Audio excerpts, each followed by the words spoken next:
to Easy English Bookshelf. Today we will be reading the advanced version of the book. Read along to enhance your skills while speaking at regular speed. Thanks for joining us today. The playground buzzed with excitement. Not the normal kind, filled with shouts of tag and the clatter of basketballs. Today, an air of hushed anticipation hung over the swings and slides. Maya, a 10-year-old with hair the color of sunshine, clutched a strange contraption made of cardboard and tinfoil. "Ready, Leo?"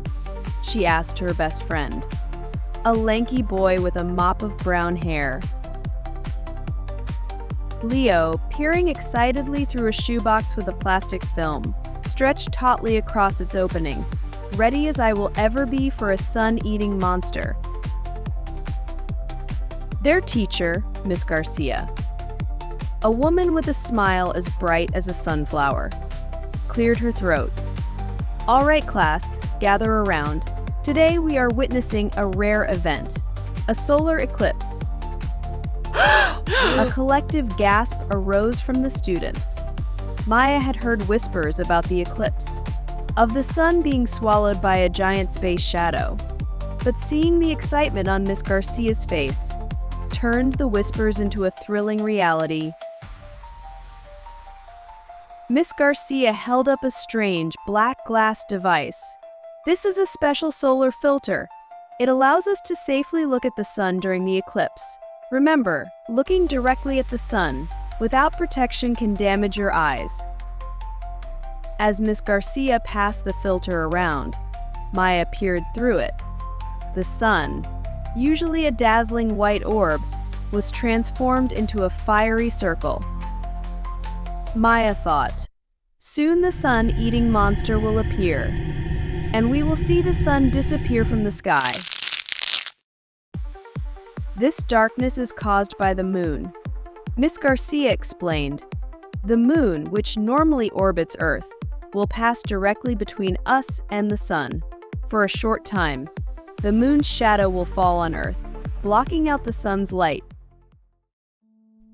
Suddenly, the temperature dropped. A hush fell over the playground. As the sunlight began to dim, birds chirped in confusion, their morning songs turning into worried chirps. The once vibrant playground was painted in an eerie twilight. "Whoa, it is getting dark," Leo exclaimed, his voice filled with a mixture of awe and concern. "It is like nighttime in the middle of the day," Maya marveled, peering through her makeshift telescope. Across the playground, a group of younger kids started to whimper, scared by the sudden change in light. Miss Garcia knelt before them, her smile back in place. "Do not worry, everyone," she said. "This darkness is only temporary. The moon will move away, and the sun will shine brightly again." As if on cue, a sliver of light reappeared at the edge of the darkness. Miss Garcia pointed. "Look, the eclipse is starting to end." Slowly, the light grew stronger, banishing the shadows. The birdsong resumed, now filled with a renewed joyous melody. The children erupted in cheers, relieved and exhilarated by the spectacle they had witnessed. Later, back in class, Maya and Leo excitedly compared experiences. "Did you see the stars come out during the eclipse?" Maya asked. Leo nodded fervently. It was like a peek into nighttime, even though it was still daytime. Miss Garcia beamed at them.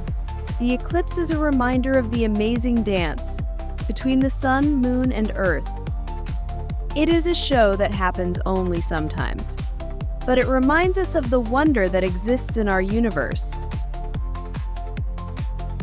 Walking home with Leo, Maya clutched her tinfoil telescope. It might not have been as fancy as Miss Garcia's filter, but it had been enough for her to witness the sun-eating monster, even though it sounded scary.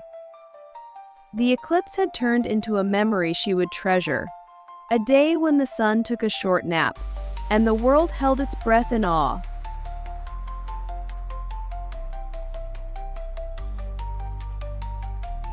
Thanks for joining us today.